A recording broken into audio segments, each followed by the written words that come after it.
In today's video, I'm going to teach you how to upload and share documents in Hubspot.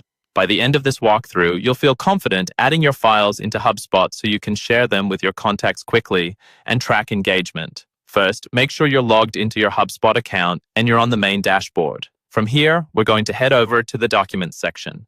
Move your mouse to the main navigation bar and look for the area labeled Library, or your equivalent Content Library menu.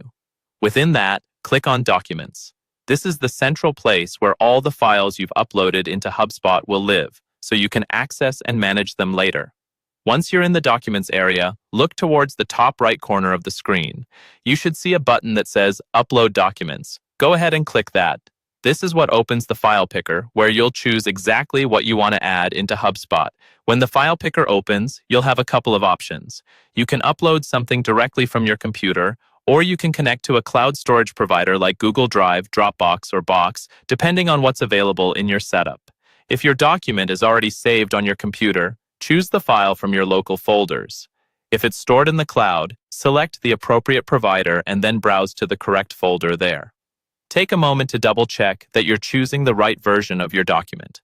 Hubspot will use this exact file when you share it with your contacts, so it's best to upload the final, or at least the most current version. After selecting the file, confirm your choice. Hubspot will immediately start uploading the document. You'll usually see a progress indicator or a small status message letting you know that the upload is in progress.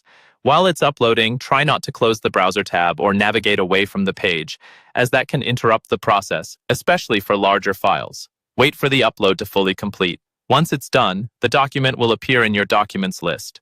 From here, you'll be able to grab a shareable link, insert it into emails, or use it in your sales and marketing workflows.